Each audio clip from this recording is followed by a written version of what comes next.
we have our next panel, which is future of EdTech in higher ed.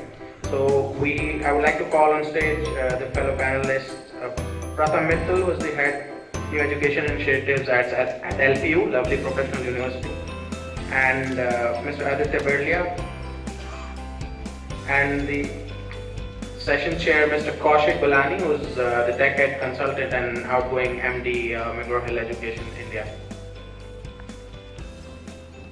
I'm happy to see a lot of faces early morning, and I'm sure we'll get warmed up.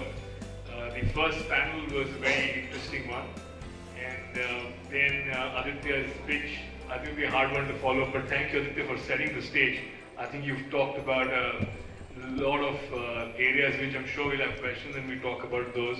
A couple of myths, you've shattered a couple of points you've talked about, including the size of the market, etc. So it'll be good. First of all, I want to thank the team EdTech Review for inviting me and the panelists. It's a great effort to get everybody together. So Utkarsh and Divya and team, a great job, and continue that. It's a tough market, as Aditya said, even to get people to come in and talk about the market, right? So, but you're in the right direction. Go for it. You're to sustain it, right? So what we do is, we were supposed to have 2 more panelists with us, and thanks to them not turning up, we've got more time. And so we'll have more time for questions. And unlike the other panels, we've not had too many Q&As from the audience. So let me try and be a little more audience friendly, and so that we'll have more time for the audience questions. We've got about 35 minutes to go, and I'll make sure we'll have time for the panelists. So what we'll do is we will, I'll throw open the floor to my co-panelists, and request them to talk about the future of higher ed as they see, and the role of EdTech in about 5 to 6 minutes. And then I'll talk about my views on the same, and then we'll have Q&A, and then definitely questions for the audience. One quick disclaimer. You can not choose to talk about EdTech, because I don't see how you can have a future of higher ed without technology and without EdTech. So we can actually remove that part and straight away talk about future of higher ed. And since Pratham, your name is Pratham, why don't we start with you and talk about the future of higher ed? Yeah, my name is literally the bane of my existence. Sure. So I'm sure some of you guys, or maybe all of you guys, have heard about Lovely Professional University. But just to give you some context, we're one of the largest universities, in fact, the largest university in the country. We have around 40,000 students studying in campus, and we have another 100,000 students studying via distance education programs all around the country through around 800 centers that we have in different cities. In terms of EdTech, so LPU is only 10 years old as a university, and when we started off, one of the core values that we sort of wrote down for ourselves was that we're going to ingrain technology into every curriculum that we teach, as well as every practice, every administrative practice that we're going to undertake. So to give you the benchmark here, we in fact have a 300-person software development team in-house that develops a lot of the software that we use both inside the classroom as well as to manage the university operations like admissions, hostel management, property management. We have over 600 different modules that we have created. And what's happened over time is that other universities have seen our university management systems and our learning management systems that we have created in-house. And in fact, today around 200 different universities in the country, out of which almost half are public, are actually using our university management systems, our learning management systems, and have adopted those for their core functioning as well. So in terms of where we stand, these examples sort of showcase exactly how progressive the university is in terms of adopting and also advocating for the EdTech space. Now, in terms of the initiatives, I usually divide EdTech into 2 categories. So one is the in-classroom category, so how you can change learning outcomes. And the second is sort of the administrative category as to how you can abet the university or an institution in ways other than just the classroom, right? So in terms of the in-classroom space, what we have done is we have partnered with companies like Udacity, edX, as well as Upgrad. And in fact, we leverage their curriculum inside of our own classrooms. We understand and we acknowledge that we don't have the kind of teachers, the professors, that MIT and Stanford and Harvard have, right? And so we do use their online curriculum, their MOOCs, their open source courses, and leverage them inside of our classrooms. On top of that, we're also creating our own curriculum as well, in local languages, to work with our 100,000 students who are studying off campus.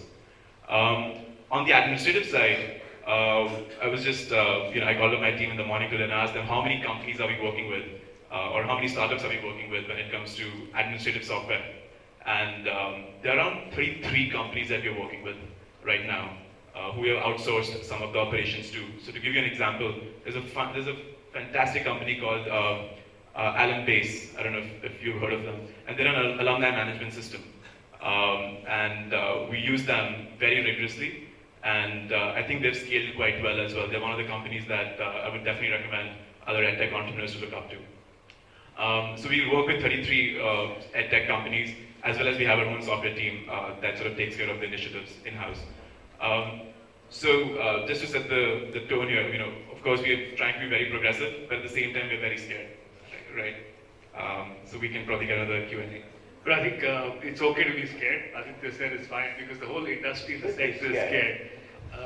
Because as a population of 1.2 plus, we're still waiting for Achedin, right? So if Achedin have to come, I have a prediction that education, especially higher ed, has a big role to play. And on that note, Aditya, I don't know whether you agree with me or not, but it's okay if you disagree. To you, and you've been a seasoned person, I think seasoned entrepreneur here. Before people talk about EdTech, you were doing EdTech in mid-90s. What is your view, if you had a crystal ball, what do you see in terms of a future of higher ed? And, what do you think? Of course, technology would be a great role to play, but what do you think should be the future of our higher ed to make sure Achedin comes? Absolutely. So I'm going to be a little bit broad here and look at higher ed across the world. I think one of the things that if you meet university presidents and provosts, chancellors from across the world, and I've had the pleasure of doing that for the last 10 years, and you ask them a straight up question. One of the big themes that come out to is that most people no longer see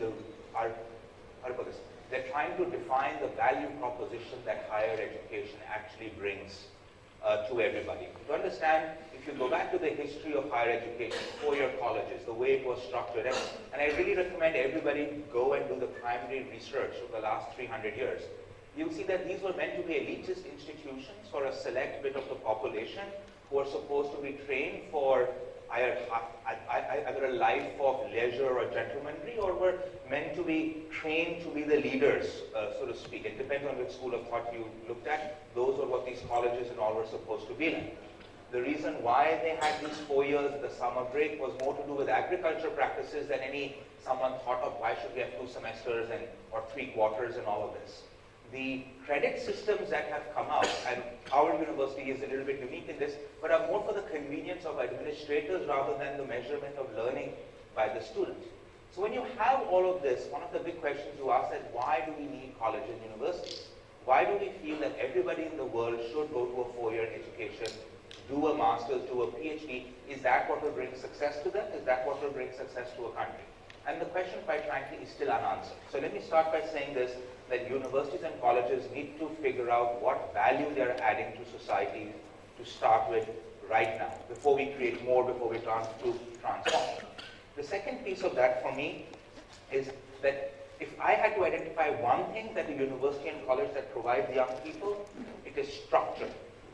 And we've seen this because I'm sure all of you have seen, 90% of people who go on to MOOCs don't complete. The very basic what a college and a university provides is come to class. A professor holds you accountable. You have to give your examinations. You have projects. You have 5 people who you're doing teamwork with who are right next to you. That, you would be surprised, is a phenomenal value addition that a structured program can do. Do you need a university or college to do that? No. But that's where you have to see that this is where the maximum value is being added right now, is creating environments, creating structures, creating systems. Now, when you talk about technology for me and connecting that in, I look at two things. One, are you providing a value proposition in higher education? And if you're doing so, I think technology plays an immense role. And if I had to put it, there are four simple things that in my opinion that technology is the low-hanging fruit. One is administration. And I think that is a huge part. I'm a graduate of Harvard Business School. And one of the things I used to ask professors, for each hour of teaching, how long do you practice?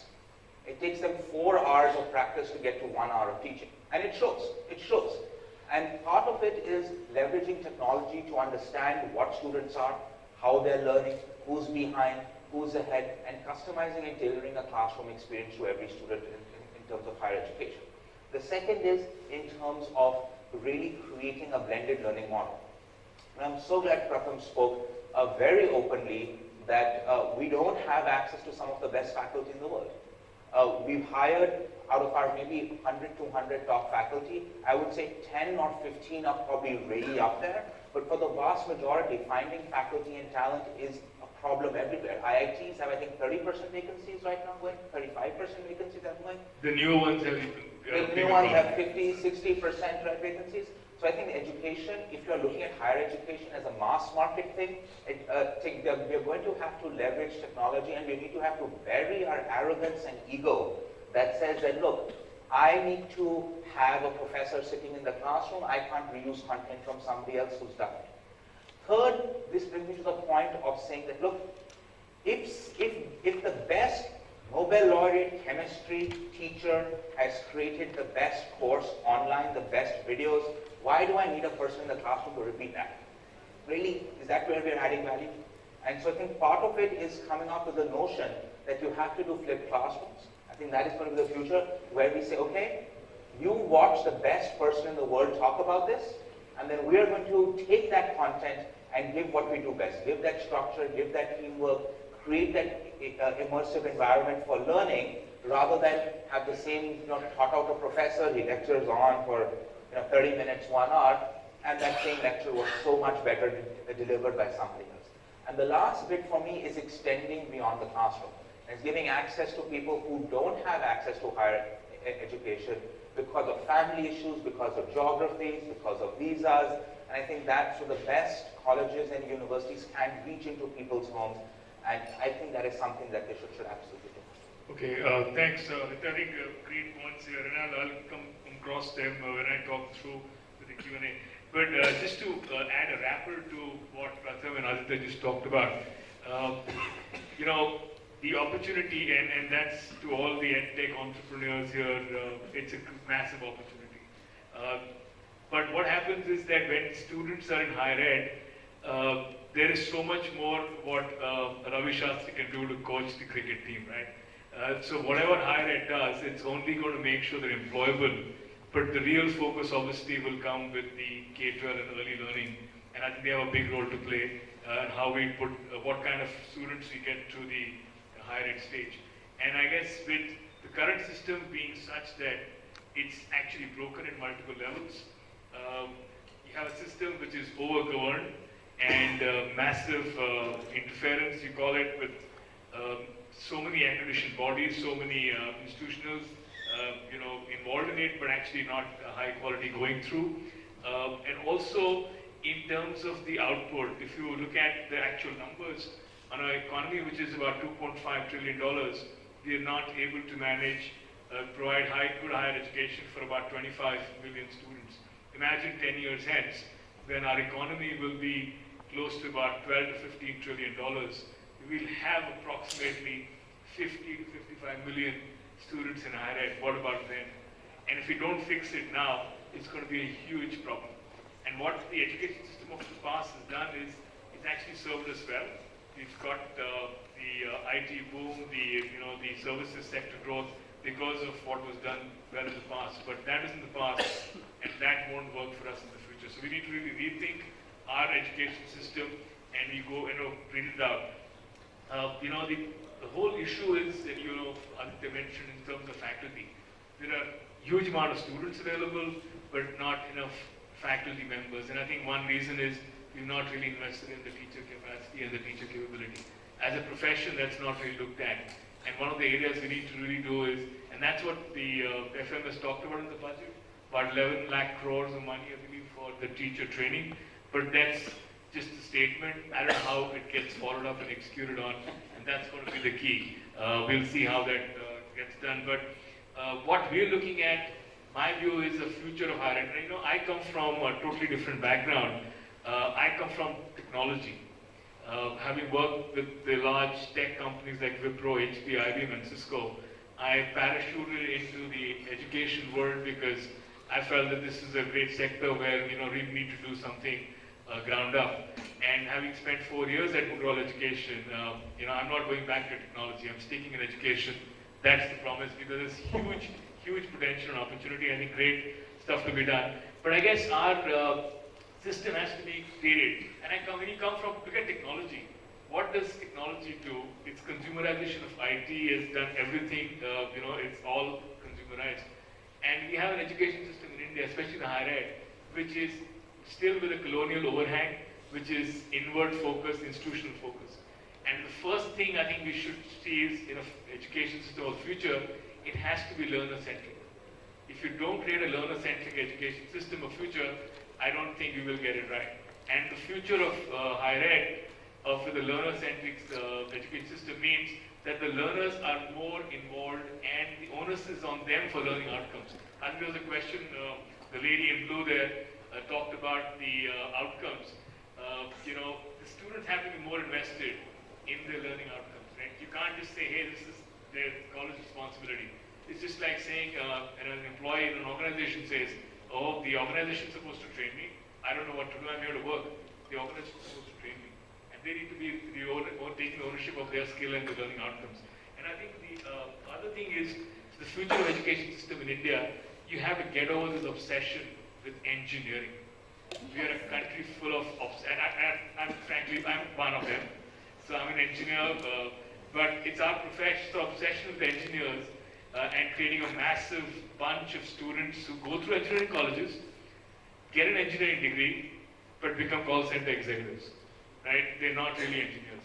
So I think we have to do away with that, and a future of our higher ed will be bright if we add a dose of liberal arts and common sense and problem-solving abilities. And I think that's what I view in the future, is my view of higher ed education system, is to have a liberal dose of liberal arts along with technology and STEM, right? That is about for me, but let me go back to, I'm going to get to them. So coming to you guys, Pratham, your question from you is, you have a large private university and you're still looking at online. And as you mentioned on our chat outside, today is a very specific day, a very important day, because the decision on distance learning education is being taken as we speak today in a meeting in Delhi, not far away from here. Right. So what are your expectations? Will that really be a watershed moment? And, I think Aditya talked about expanding the reach from the campus to beyond. I think that's what you're trying to do. Tell us something more about that. Definitely. So, I think at a very high scale, at a very high level, this meeting is not going to change anything significant, right? It's very important for us because the policies that are going to come out of this one meeting will sort of dictate how we run our business, right? But that's not very important to the higher level, 30,000 feet view as to what's going to change in the education sector. But to your larger point, right? So we have around 100,000 students who are in our distance education programs, right? And we have distance education centers in remotest of villages, right? And there is no point, if you want to start building a university, we're not going to build a university in the middle of Kishangarh in northeastern Gujarat, in northeastern Bihar. We're not going to do that. However, we can create these small centers where there are a bunch of computers, where there is visiting faculty, right? So every week for 2 or 3 days, faculty would visit. Because you can't really expect a student who's just finished Kendriya Vidyalaya in a village to actually be able to completely by himself go through a MOOC course, right? He will need that hand-holding, he will need that training, right? And so those are the things that we are sort of focusing on, which is creating these centers at the remotest villages in the corners so that we can create a physical space where they can interact with computers as well as with teachers and as well as with each other. One very important thing which we spoke on in the earlier panel is that the communication skills are so important, right? STEM, great, engineering, great, medicine, great, but if you can't communicate your ideas, you're not going to be employable. And so with distance education and with our online programs, we're making sure that there's a physical component to it, so that students are meeting each other, they are meeting faculty, they are giving presentations as part of the curriculum, as part of the course. So blended learning, which manages the, solves the problem of access and quality, but also provides the shared learning or co-learning between, students, right. And making sure that it's equally available across. So usually, a lot of the times, online education companies would come and say that they want to replace universities or they want to replace schools, physical. And I don't think that's practical. And the market is too big anyway. We got 60 million potential higher ed students to make sure they go through education in the next 10 years. It's a big market. So with that, part 7, some minutes to go. The floor is open to the audience for questions. All I request is, do not make long statements. Make your question as short and precise, and I will ruthlessly cut you off if you're going beyond 20 seconds. Okay? Because I want to get as many questions as possible, and maybe 6, 7 of them. So please go ahead. The gentleman in the front.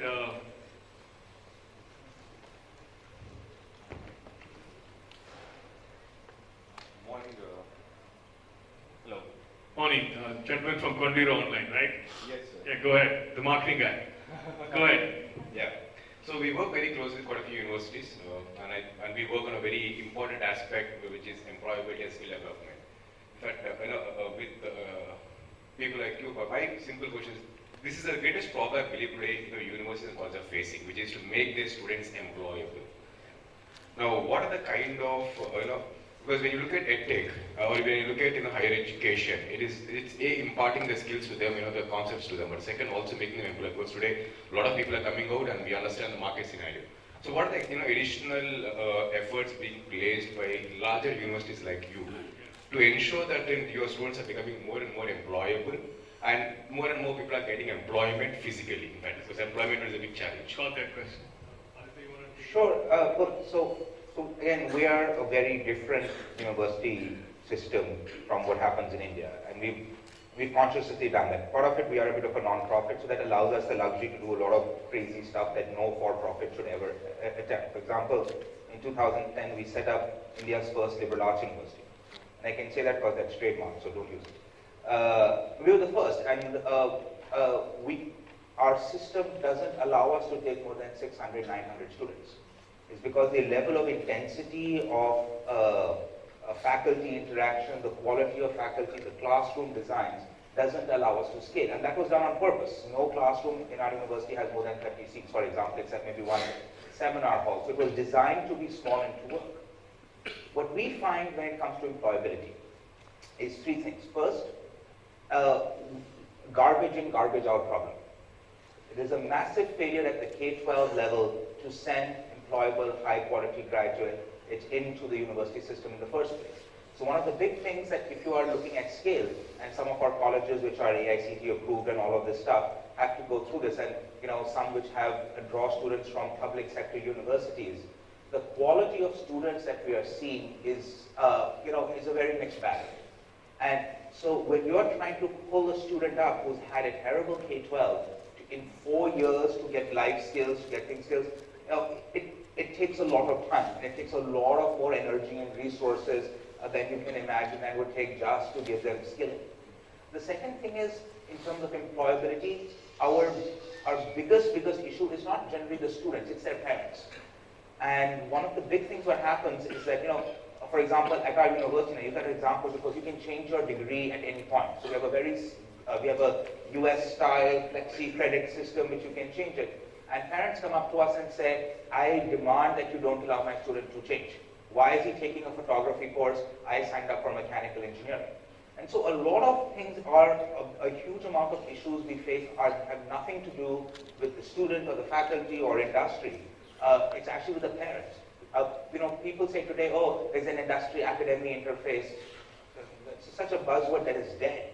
The biggest problem is parent-industry interface, where industry has to go to tell parents that, look, if you teach teach your children life skills, if you teach them communication, if you make them global citizens, if you teach them those skills, we will pay a premium for it. And therefore go to a university which does that. And third, I think in terms of employability, my biggest problem with universities today is this course which every one of them is called personality development. You cannot develop a personality in 3 months. All you're doing is, you're taking a person, making some cosmetic improvements, hoping they get through the interview process, and that they're employed. We did one large study. I think the average IT company which hires from any top university still has to train them for 3 to 6 months before they can even put them on a basic service project. So when it comes to employability, a lot of it is misaligned incentives to universities and colleges, misaligned incentives for employers, and misaligned incentives, quite frankly, for parents. And for me, that is the bigger problem than... Absolutely. I think this is what is giving us opportunity to make money as well. That this is what is giving us training partners like us to make money. Exactly. So that's what I was about to say. It's a big opportunity for Continue to do that, because as you know, Cognizant was here. B2B for them is back to bench. Right? It's essentially hire them and put them on bench to make the level out to what they can go out and put them in front of customers. So the other thing with employability is, and I've come to Pratham is, you have to get your curriculum aligned. You can't have them like a, done horse, with horses with tunnel vision. You have to have them doing things and doing by learning, and you have to fix the curriculum first. Because it's so outdated, it's so irrelevant, and then you expect them to be employable. The biggest market for English language learning is in Andhra Pradesh and Telangana universities, because techies can't open their mouths to even pronounce their name right in an interview, right? And they're going to be next what? Get to a visa application line. So employability is very far off. Here you fix the curriculum, and lots needs to be done there. I'll give you an example. So which course has near 100% employability? Can anyone guess? Digital marketing. No. Analytics. I'm sorry? Analytics. No. Computer data. Not at all. It's actually medicine. It's actually medicine, right? And the reason for that is that in India or anywhere in the world, if you're teaching medicine in your university, you have to have a medical college. You have to have a hospital, I'm sorry. If you have a medical college, you have to have a hospital aligned with that medical college. You cannot be teaching medicine without a hospital, right? And the reason for that is that, you can't really be sort of just, learning on cadavers. You have to have this real world experience. And the hospital allows the medicine student to sort of get that real world experience. And that's why doctors usually get placed very easily, right? And so this is what we need to do with every other kind of course, right? So if you're running a hotel management institute, right, have a hotel and get the students to run the hotel, right, so that they get this hands-on learning experience. If you're running an automobile engineering course, right, actually have an assembly line on campus where students can create their own cars, right? Or if you're running a school of business, have a mall on campus where students can sort of at least experiment with creating a shop and running a P&L and being responsible for something. And so I think we need to look at this medicine model and try to replicate that as much as we can in all the other areas as well. And if we're able to do that, basically bringing the industry inside the institution itself, I think we'll solve a big problem for employability. So I think looking at medicine. Great suggestion. Any other question? The some in the center here, the bearded gentleman here. Yeah, right. What have you seen? Have you seen any difference in EdTech being effective in K-12 versus higher ed? Is EdTech in higher ed more effective than when it's or e-learning or? Sure. So again, for me, if you look at K-12 versus higher ed, right? And EdTech is a big space, right? So the effectiveness is sort of differentiated. So very quick points on that. First, a lot of it means that who's learning. You have a high-performing, 11th grade student. He is probably better than a third-year college student. They can guide their own learning. They can do their own thing. So it's a much more effective thing, and we've seen that across the board. The second issue that comes is what are the outcomes they're looking for. And I think one of the big things for EdTech, and that's why you saw here and through the lady in blue's comment there, the reason why they're selling is because they're offering jobs. They're not offering, no one comes to them by saying, hey, teach me something for the learning outcome. They say, teach me something so I can get a job. So highly focused EdTech, which leads to instantaneous outcomes, those are the ones that are successful. And those are usually much more successful, I would say, in the college and plus, because people are seeing those outcomes absolutely. And third, I don't think there's been much innovation in K-12 EdTech at all. I am thoroughly depressed in 2017. Quite frankly, what I was doing in 1997 was probably the same that's happening 2 decades later. A little bit better graphics, a little bit better speed.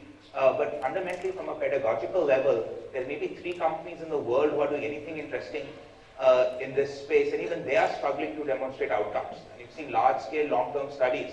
They've seen EdTech, especially in the US, the more EdTech you do, learning outcomes actually collapse. Because there's a lot of stuff that's going on there that most people don't understand. And so I think there's a huge room for true innovation in K-12. I haven't seen it yet. But I think the problems here are different, and that's where we've not seen so much of action there, but it's probably more pronounced in higher ed.